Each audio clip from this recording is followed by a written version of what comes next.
Hello, everyone, and welcome to episode 3 of Life of Love. I'm Adam, I'm Steph. and we are still in love. I'd like to thank everybody who has tuned into episode 1 and 2. If you haven't already, we are on YouTube, Spotify, and Apple Podcasts. Search Life of Love. If you go on linktree.com/Life of Love, you'll be able to find all the links for us on there. So this week, we've got a couple topics we're going to talk about. And first, we're going to talk about parenting with busy lifestyles. So this week, you were working 4 days. Typically, you're only like 2 to 3. So 4 days, you were working a lot of longer hours as well, and working till 5, 6 o'clock at night. And I had a couple days where I was working late out of town, didn't come home till like after 5 as well. And I could just feel it by, like when Wednesdays comes, it's just like, man, I've been putting in a lot more work at home. And everything just felt off because we're Because I was working late? Yeah, you because felt like you had to do more? Well, and it is because you got to pick up, right? So Yeah. that little bit, right? There's nobody home during the day to, you're home 2 or 3 days out of the week, right? So that stuff just starts to build up. Yeah. And even today, later on in the week, and all of a sudden, we didn't have a big meal cooked like we normally do, and meal prepping because of that. So just for you, how are you feeling mentally wise, just being off of your normal schedule? It usually takes me a couple days to get used to it. I'm not very good in the meal planning thing. So Sundays come around, and I usually like to have a big meal planned on Sundays, so that I have, lunches for the week, and we are able to use that food as leftovers for at least a couple days. Doesn't always work out that way because, the boys are growing and they eat more. So it's just a lot of pre-planning that I have to do, and it's just one of those things that is another mental load for me. But I'm quite grateful that I have you to help pick up the pieces and whatnot. And if I am working late, which I was all this week so far, that I come home and there's at least something started, even if it's freezer food, right? Like food is food. But yeah, it's I don't really like working late, but I have to. And that's where we go. We talk about before where if your one partner is having either it's an off day or like you were working late, so you got to pick up the slack. And I noticed some of the stuff that I would have normally done after work, or you get to later, right? Like Monday, putting out garbages and shoveling, all of a sudden now it gets pushed off. So now all of a sudden, my time, I've noticed it because I couldn't get to the gym 3 days out of the week because all of a sudden it's like 8 o'clock at night. Fortunately, we got stuff here in the basement, but my schedule's off. Not having the food prep, so then all of a sudden you're doing that when you get home. So, the lack of proper planning. I mean, we talk about. I mean, we do this to ourselves. Unfortunately, we did this to ourselves, right? So definitely. But yeah, it's just a little review of the week here and just being able to pick up that slack. Mm-hmm. And then, like I was just thinking today before we film this, it's like, even though we're living in the same house, like we don't even see each other the whole week. And unfortunately, that's just what happens sometimes. Yeah. And fortunately, the weekend's coming up.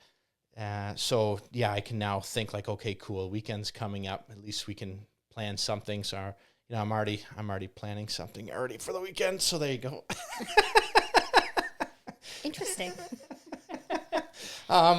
But this is life, right? Yeah. This is life. And some weeks go better than others, and some weeks are, absolute trash. And you just have to go into survival mode and go day by day, minute by minute. And It's just, some weeks you're just tired mentally, right? Like my job isn't a difficult job, but it's a mentally straining job, and you're constantly using your brain and thinking and et cetera, et cetera. And there are days when I come home and I just don't want to talk to people, and I just don't want to do anything because I've used all those resources the whole entire day. So, um, it is. I think it's good to have a partner like yourself, where if I'm at 50%, you at least can, you have it in your reservoir to give an extra 50% to make up for my 50%. So I think it's a great what we got going on. Communication helps too, right? Like we're constantly texting each other throughout the day, like, hey, what do you want to do for dinner, or what's going on for tomorrow, et cetera, et cetera. Yeah, and it's funny, when I picked up the kids yesterday after school, they said, "Oh, do you have to get mom after this?" I said, "No, she's working late. Don't you remember she drove you to school this morning?" Like, "Oh yeah. Like, is there dishes?" They always ask that question. Is there dishes? I'm like, "Yep." And I said, "You know what?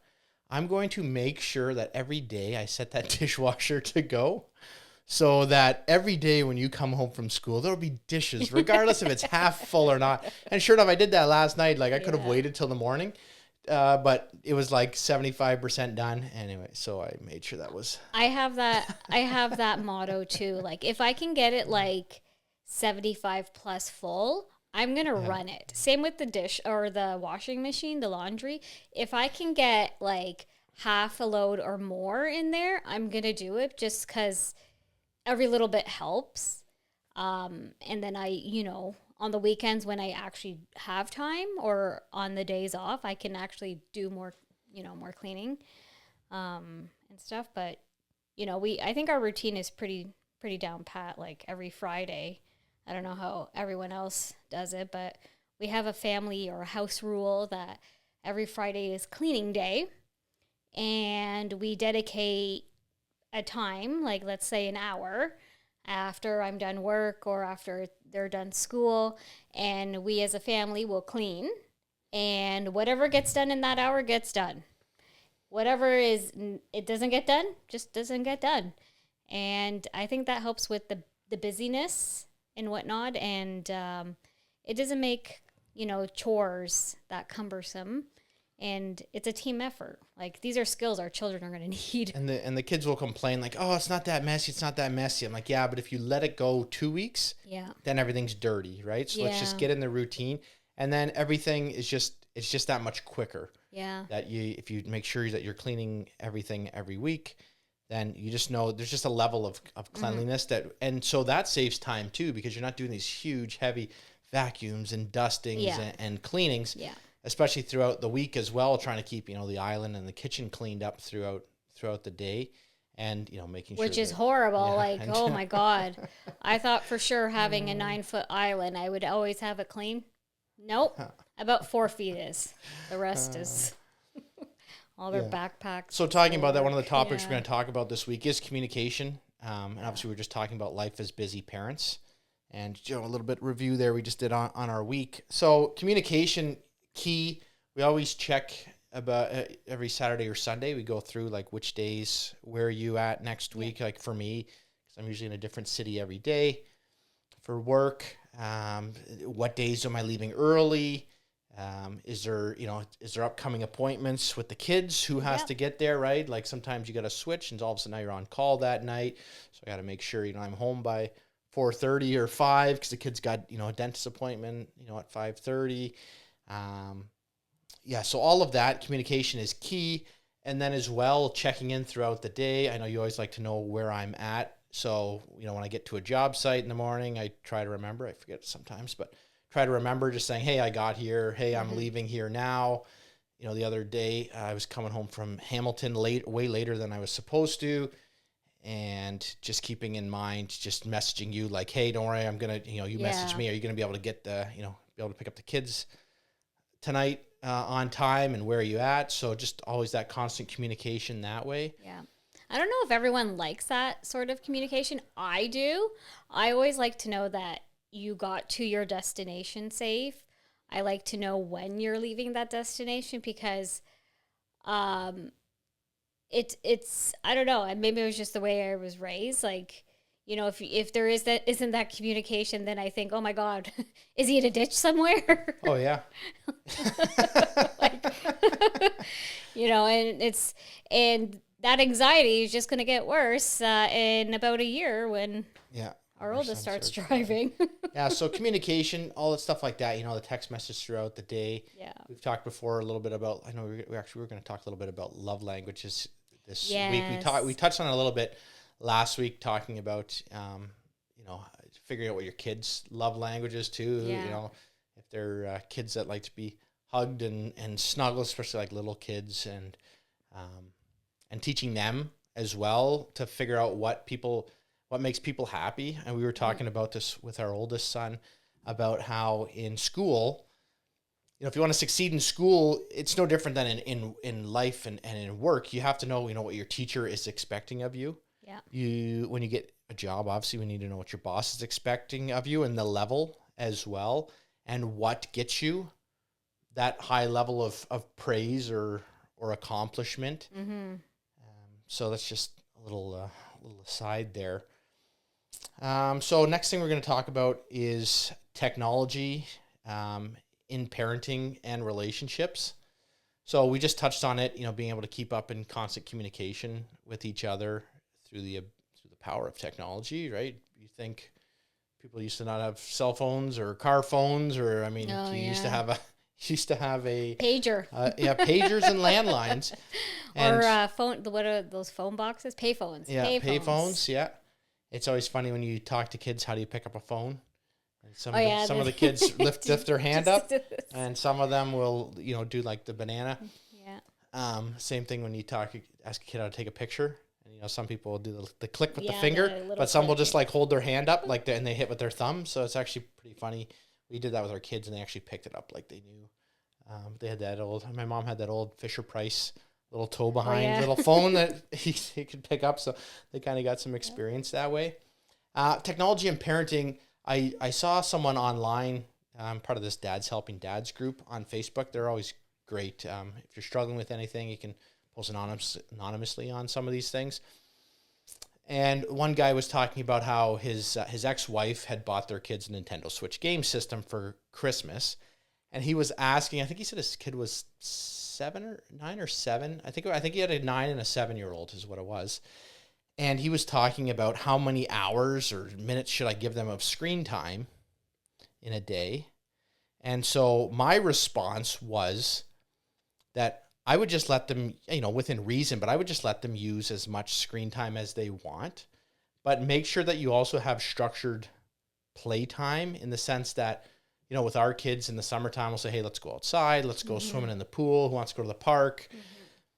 So, you know, we don't monitor. Maybe today, maybe they're using it for an hour. Tomorrow, maybe they're using it for 2, 3, 4 hours. Maybe they're in the weekend, they're using it all day long. Yeah.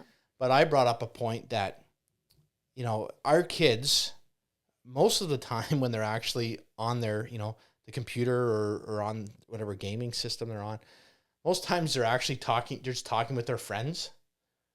They're using it as a phone. They use it as a phone. and I made the point of how many hours did we spend on a phone back in the day? Yeah, with the 50-foot cord around hours. The corner. Like hours. Yep. Now, sure, we weren't playing a video game, but we spent just as much time or more, because back then you couldn't even, you know, you maybe had like 3-way calling, and maybe if you're fancy enough, you could do the network or like a network call. I remember that. I totally forgot about that 3-way calling. Holy moly. But nowadays, these kids are on a chat room with multiple kids, and it's pretty cool. Like our youngest sons, they had friends that moved away to New Brunswick, and they were able to keep in contact with them. And when our parents went camping out there, I think it was 2 years ago, in the summer, they brought our 2 littles there, and they actually got to go hang out with their friend. Yep. And they have another friend who's in Quebec, and they talk. They actually, everybody rushes home every day from school. These little kids, and sometimes we pick up their friends as well and drop them off on the way home. And these kids actually rush to get home so that they can go play with their friend who moved away. Yep. Which is pretty cool. And then when the kid comes here to see his grandparents on special holidays and for vacations, the kids still get together. Yep. So when we talk about technology and and there is dangers of technology and kids spending way too much screen time.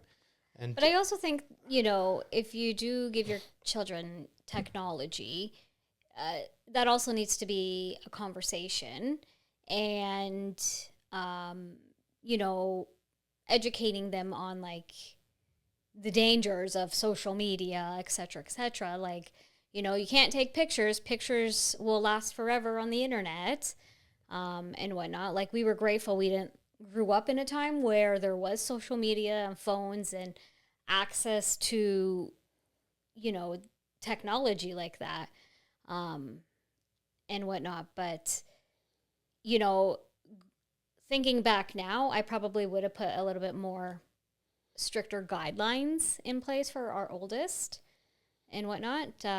Like, he has a cell phone. Our two younger ones do not, and I'm not rushing to get them phones just because of, you know, certain behaviors that are happening with the oldest, right?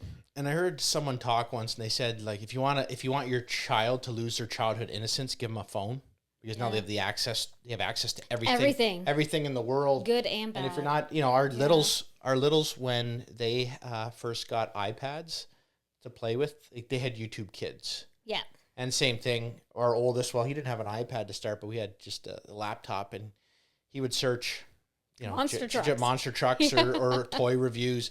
So it wasn't as accessible. Now, obviously, you can go down some rabbit holes on things like TikTok and Instagram, and all of a sudden, who knows what you're looking at, and YouTube as well now, just how the algorithm just starts picking up on things.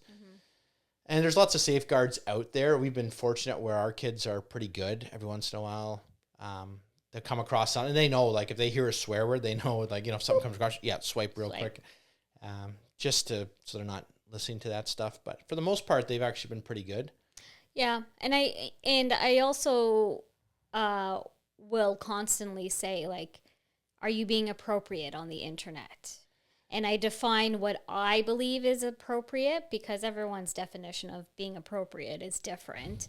So, you know, I say, are you kind? Are you considerate? Are you being mean to anyone? Are you putting anyone down, right? Like, these are not, this is not good technology behavior. Like, that stuff will follow you.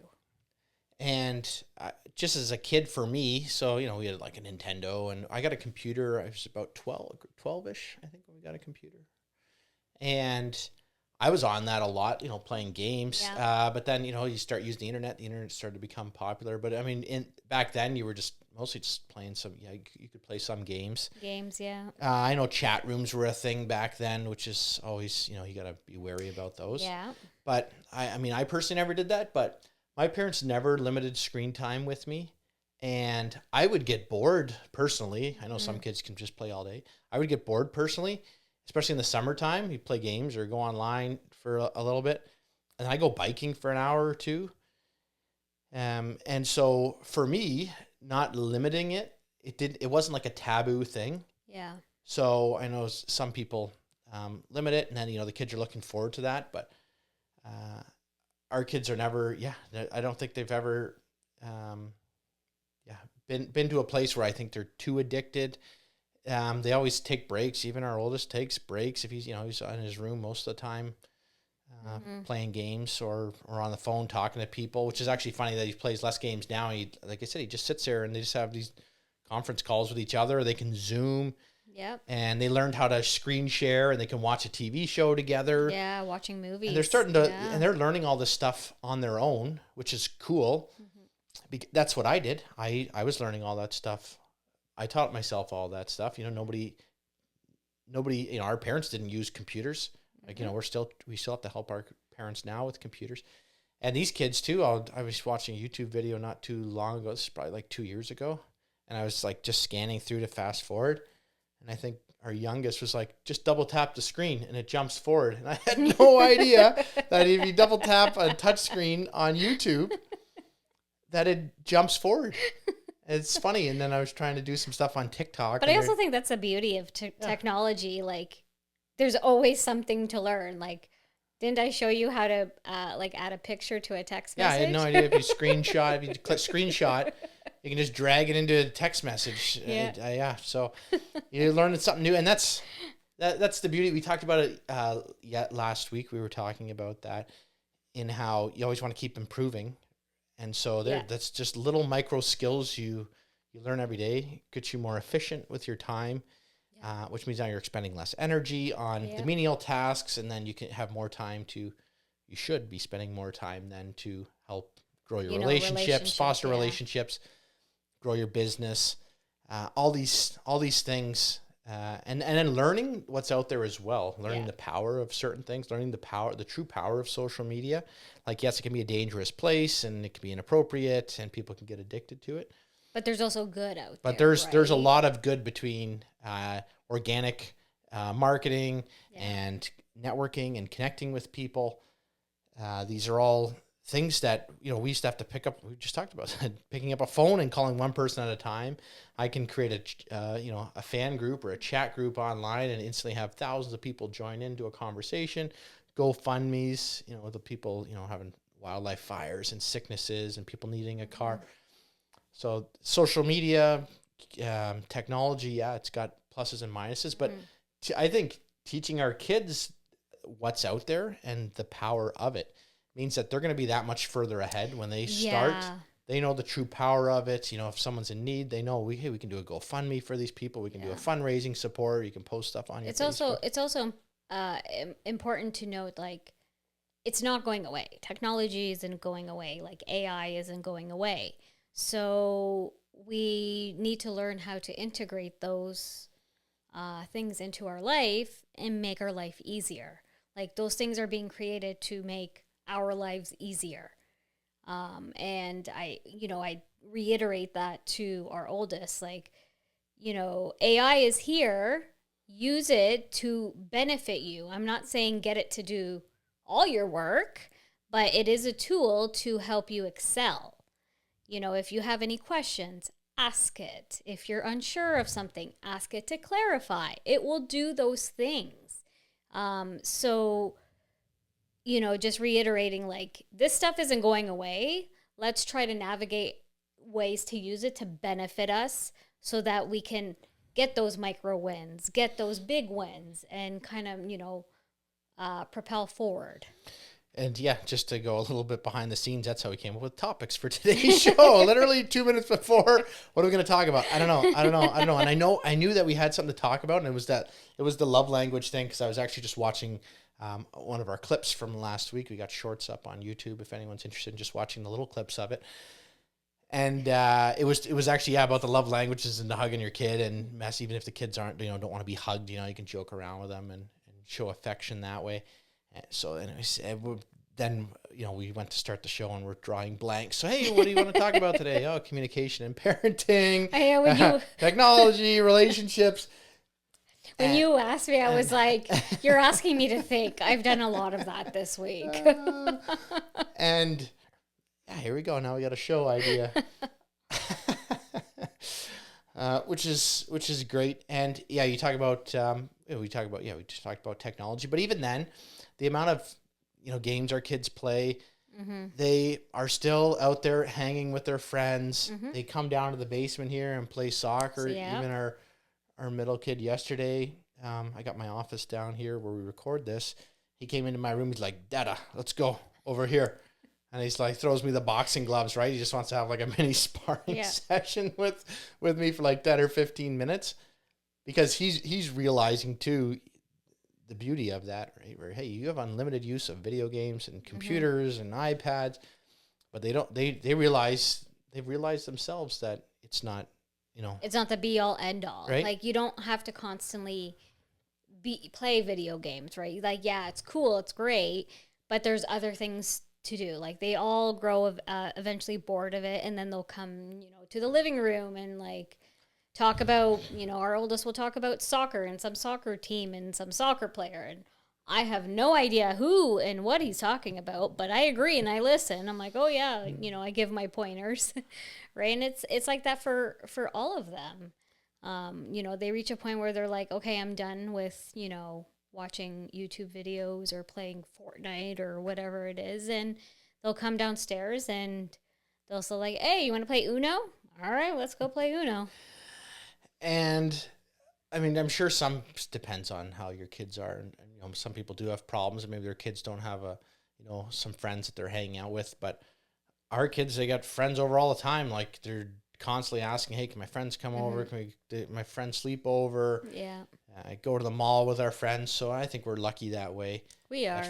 I think it's important to acknowledge that too. Like, you know, we are lucky, and I think everyone needs to also realize like they may not feel like they're grateful and lucky to have the life that they have, but you know, you should always be grateful to have the life that you have and stuff. Yeah. No. So another topic we're going to talk about. So kids getting older. So our oldest, he'll be 16 in a couple months. So he'll be driving soon. So we're pushing him to start learning how to, you know, reading the book so he can get his G1 when his birthday comes here. Because I told him, that's what I did. I got my G1. My mom took me on my birthday. Mm-hmm. I think I went on my birthday driver trainer. Yeah. And now we're like 2 blocks away from the house. And my mom's like, okay, hop in the car. You can drive it home. So that's an interesting thing. But then we got driver trainers. I mean, I think you did it too, right? I did it too as well, yeah. And well, I think it's important to do it, right? 100%. Yeah, 100%. And there's some things, like I've realized this, there's some things that you can teach somebody, but sometimes you should let someone else do it, even if it's, you know, your kids and stuff. And because they'll listen better to the other person than us. Yeah. And some people are just, sometimes it just doesn't work between certain personalities on teaching certain things, or you might get frustrated, or you hear those stories about parents screaming at their kids. And the kid doesn't want to drive anymore because their parents are always screaming at them, you know, because they almost crashed the car. They did crash the car. Yeah. I was pretty lucky. The beauty is that, I mean, I worked at McDonald's. You worked at McDonald's too. We talked about that in our first episode there. And so my parents always got me to drive to and from work when they would pick us up. Mm-hmm. And that way, we got that experience in between also doing with the driver trainer, which is good because they teach you techniques. You know, my parents don't really parallel park, really, because where do you parallel park? So, you know, having an expert in that teach you those certain little things. Yeah. And you pick up on little tips and tricks that your parents might not be thinking about that just come second nature to you. So having that teacher walk you through there. And similarly in sports as well. I coached the kids in baseball, but I'm not necessarily the best coach for our kids, is something that I found in certain aspects of that. Well, it's because you also have expectations. You're right. Yeah, you have right? expectations that my kids should be putting in more effort. Yeah, it's really difficult to let go of your expectations because those are yours, right? Like those are not, you know, the team's expectations. So it is difficult to navigate, you know, being a coach for your kids, right? Because at the same time, you want to be hard on them because you don't want to come off that you're favoriting them and whatnot. But yeah, I agree. I agree. So another thing with getting older, talking about jobs and part-time jobs. So when we were younger, my birthday's in August. So when I didn't get a job right away when I turned 15 because it was summertime and my parents had a trailer. So my parents said, you know, you can get a job in the fall. So shortly after whatever school started in the fall, I had a job right at 15. Yeah, I think so as well for me. I think it was like grade 10. Were you in grade 10? 9-ish, 10, whenever you're... Yeah, like in the middle. 15, because Ethan's 15. Yeah. So, probably, right after grade 9, it would be going into grade 10. Yeah. And our oldest, he doesn't have a job right now. He doesn't particularly want a job. Want a job in that sense. And so we were just discussing before the show just about the difference in mindset that our kids have versus what we have. So there was, and it's also, we also have to navigate that, because we have to understand, like, we grew up in a different time than our children. Like, just because we got jobs at 15 doesn't necessarily mean he should be getting a job at 15, right? It's all about the maturity level as well. I think when we were growing up, we were raised to become more mature, you know, at a younger age. And I don't know if it was different for you, but I was always told, like, you know, as soon as you're ready to get a job, go get a job or start earning money for yourself. If there is anything that you want, you got to work for it and use your money to pay for the things that you want. Yeah, and so for me, my mom always pushed, you know, get a job so you can get some extra money, because you're going to want to buy a car and, you know, eventually, who knows, school, a house, right? Start saving for your money. I was lucky in the sense, like, my parents pushed me that every year I had to max out my RSPs. We went to the bank and they set me up with like a high interest savings account. So all of my money, except like $100 or something every week or something, would go into that account. That way, if I wanted to buy anything, I had to go to the bank, and there's no online banking back then. Yeah, there was. I physically had to go to the bank to move money. So it was either my parents had to take me to the bank, or I had to ride my bike to the bank at like 15, 16 years old, 17, getting into 17 before I got my car. And you had to physically go in there and move the money. So I remember like certain video games or whatever that I wanted. And like, I just couldn't go to the bank ever to get it to move enough money to put it into so I could swipe with my debit card. So I was smart that way. But yeah, like we were talking about, just we had a different mindset, more of a scarcity mindset as well. Yeah. Just the access to funds, and I also think it's a different time. I think we also need to acknowledge, like, it was a different time, right? Like, you know, it was a lot easier to get a part-time job when we were growing up. It's not so easy to get a part-time job as a student now, and I think we need to acknowledge that. But also, like, he doesn't need to have a job right now, as well. So I think that's an important note, is that we're not forcing him. We are telling him, you know, by 16 you should have an inkling to know what you want to do post-secondary, and let's try looking for a job, right? Well, and we were thinking about, you know, what are we going to do this year and next year? And then, because next year he's going to be in grade 11. So then it's grade 12. And once he's done grade 12, he's probably going to start working full time. Yeah. So really, we have like 2 more summers to do things with as him, a family, where he doesn't have to be reliant on a job. You know, if he ends up getting a full-time job after school, he's not quite sure what he wants to do after high school. So also, us pushing him, like at first we were pushing, hey, you're 15, it's time to go, what do you want, McDonald's, or you want to go work at McDonald's or Rona down the street?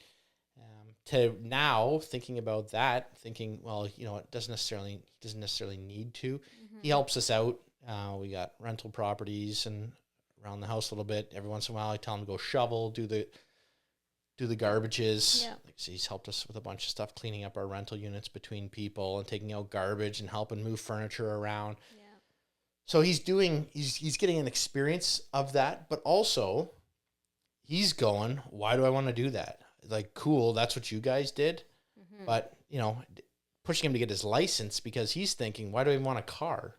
Yeah. That's just another burden on me. Look at you guys. You guys are in debt because of your cars. You guys got to work 5, 6, 7 days a week. You got to work extra hours to get a car. Just don't get a car. Yeah. Right? Yeah. So But it's also letting him, it's the message of like, don't think of it as a burden because you have to have a car payment and paying car insurance. It's the door is now opening up to more opportunities. If you wanted to get a job in a different city or 30 minutes away, having your license just opens up that door so you can apply to that job because you do have a means to get there, and whatnot. So that's a good message. And I told him, just get your license and he can drive me around all summer long, and I can do work in the car while he's driving me around. I found that someone I know, that they actually hired a driver to drive them around so that they could do work. So someone was laid off for the winter, so they actually hired a guy, and they're paying him a wage to drive them around, to real estate guys. So they can, I hate work, driving. they can work 24 they can work 24 hours a day nonstop with their Starlink in their car, and just working off their laptops and their phones. And then they've got an assistant, virtual assistant, but it's just a stay-at-home mom helping them do all their paperwork and looking up stuff on her end. So you think about that's a job that we never really had before, because technology, we were just going back to talking about technology wasn't as mobile as it is now, and you've got things like Starlink and cell phones and Wi-Fi connected cellular tablets and all those things. All of a sudden, a world of possibilities opens up that didn't exist before. Yeah. And same thing with our kids. Social media influencers weren't a thing. Digital marketers weren't a thing. Copywriters for YouTube and video editing and all that stuff now that has opened to them. And we talk about, why do kids want to get into these certain jobs? Why do they want to go shovel ditches all day? You talk about the issues with skilled trades. That's why we have to explain to them, like, AI can replace most digital tasks, but AI can't go shovel for you now. Yeah. AI can't be a nurse. AI can't be a doctor. AI can't be a civil engineer type of thing. Because there's always those minute things that you come across that technology, I don't know if technology will ever, I'm sure eventually it could be, but technology will never be at the point, I don't think, where you can be 100% independent to just allow it to do itself. Yeah. Even the remote doctors that can do things remotely, with robots, they've got that trained eye that they're looking for certain things. Who knows if technology, but there's still somebody behind the robot. Exactly. Right? Like the doctor is still overseeing it. Yeah. There was a guy with he had robotics on his excavating machines in his dump truck, but he's sitting there. I think he lived in Arizona, and he was sitting there remotely controlling it, watching all the screens as his dump truck was set up on a pathway, and he was controlling remotely, so he didn't have to be on the job site anymore. So, and then his bulldozer was set on an automatic pathway as well. So now he's got one guy replaces 3. But this is what we need to do, because as the world keeps changing and there are more opportunities out there, and we're losing those skilled trades, and all of a sudden more jobs are opening up and different jobs are opening up that never existed before. All of a sudden we have to create ways to become more efficient with our time. Yeah. No different. We were just talking about how we're utilizing technology in our relationship and in our kids' relationships to message them and see and track where everyone is. We can track our kids on Snapchat, right? Yeah. That's one thing you do. Yeah. That way you can see where they are, and if they're okay. That's a hard boundary, or a hard rule I set in place is, I don't need to check your phone. I trust you. I just need to know where you're at. And I don't need to know what you're doing. I just need to know where you're at. So. Yeah, and that's one thing. Before you think back when we were kids. Oh my God!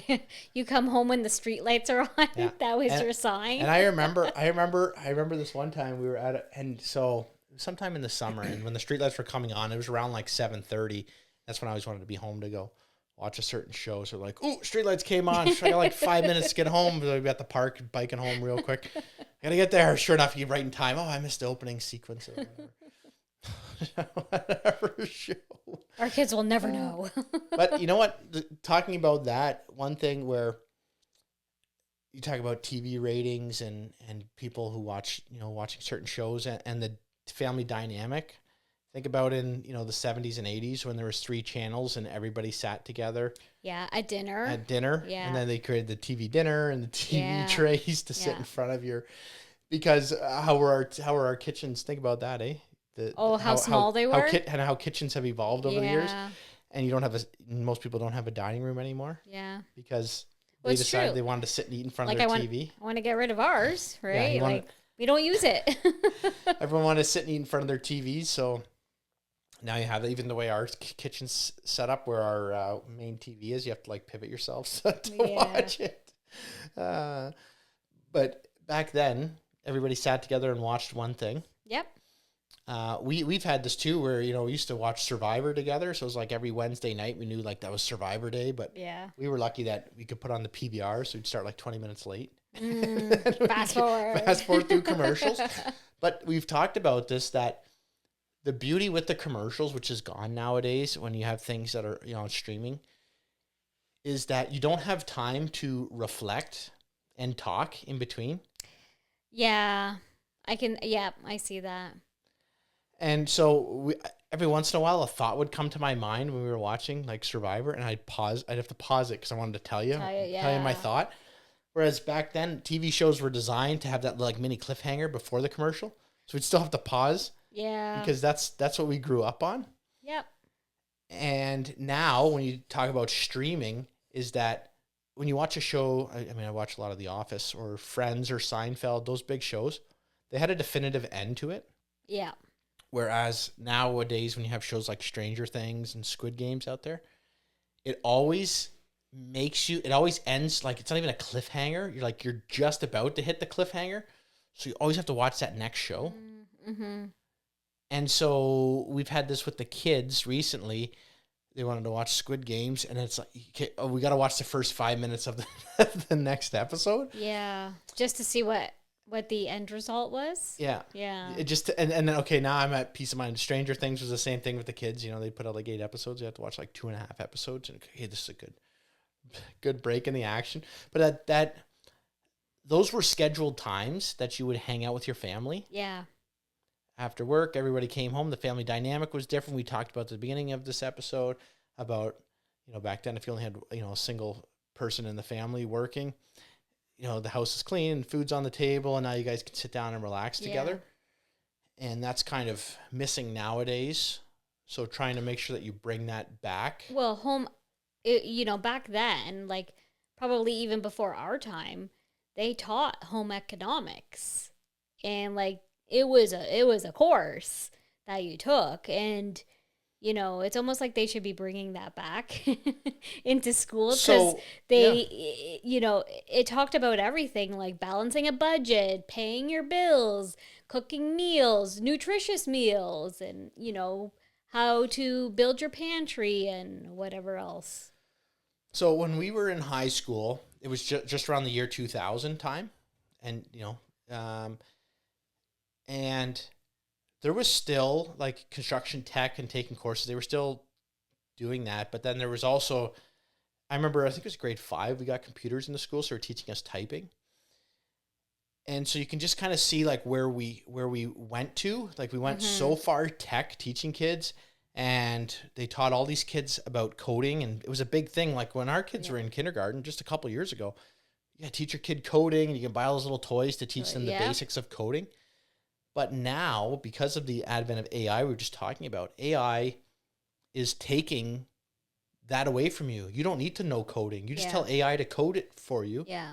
And it does it. And focus your time on something else. Exactly. Yeah. And now that we have a shortage of people in things like skilled trades, you now need to go back to the 1970s, the 1980s, early 1990s, and we need to start teaching kids now how to renovate their house, how to fix things, how to sew, because we're running out of people who want to sew.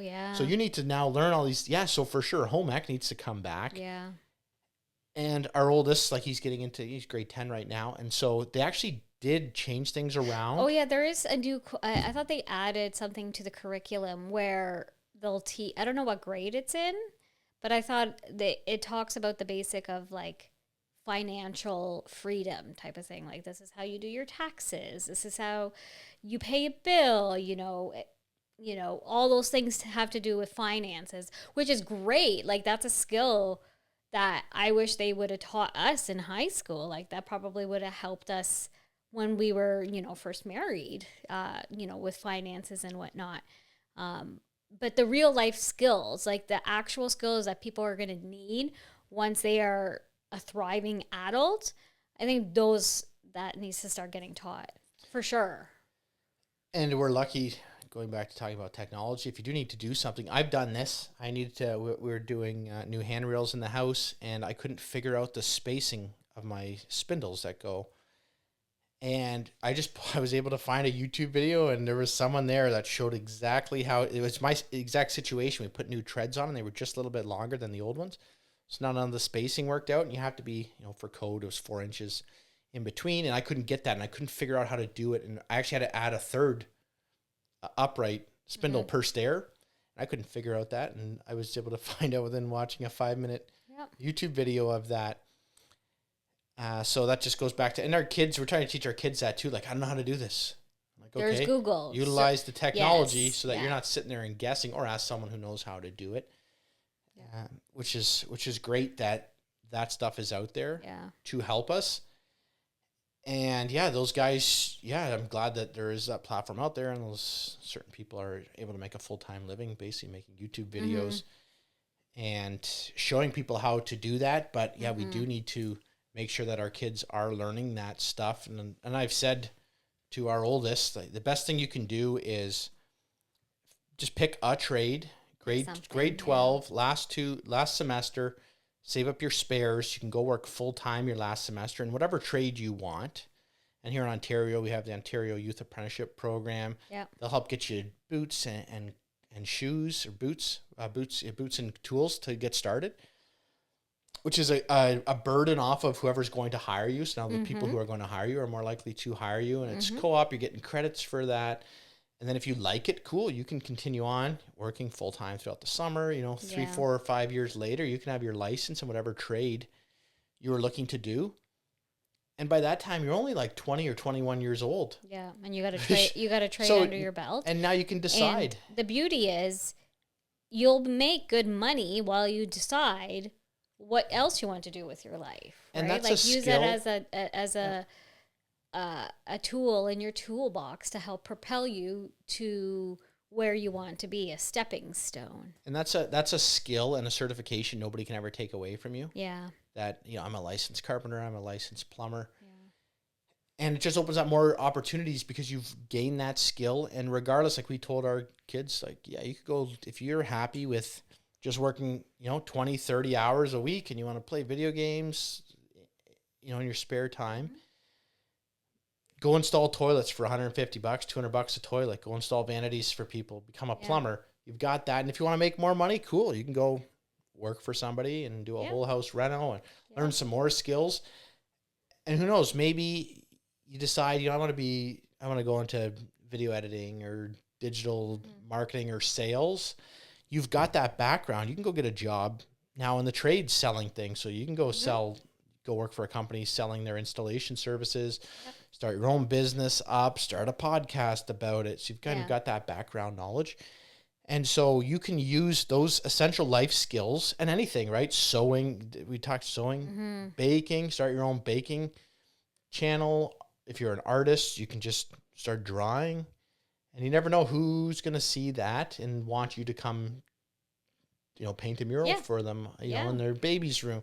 And you never know where that could lead to. Yeah. If you're not, taking that opportunity, learning those skills, and then figuring out, okay, I have these skills. Where can I go from here? Exactly. Yeah. So, so I think that's good for this week. Hopefully you guys have been enjoying the shows. Reach out on all social medias. Give us a like and a follow. Again, we're on YouTube, Spotify, Apple Podcast. And if you guys got any comments or questions or something you want to talk about, if you've got something you want to discuss, come on the show, promote something, let us know. We're always looking to collaborate with people and see other people's viewpoints, see how other people are doing things. If you've got a tip or a trick you want to talk about, let us know. But with that, I think we'll sign off for this week. Thank you for watching. Thank you for all the support, all the kind words, and we'll see you next week. All right. Bye-bye.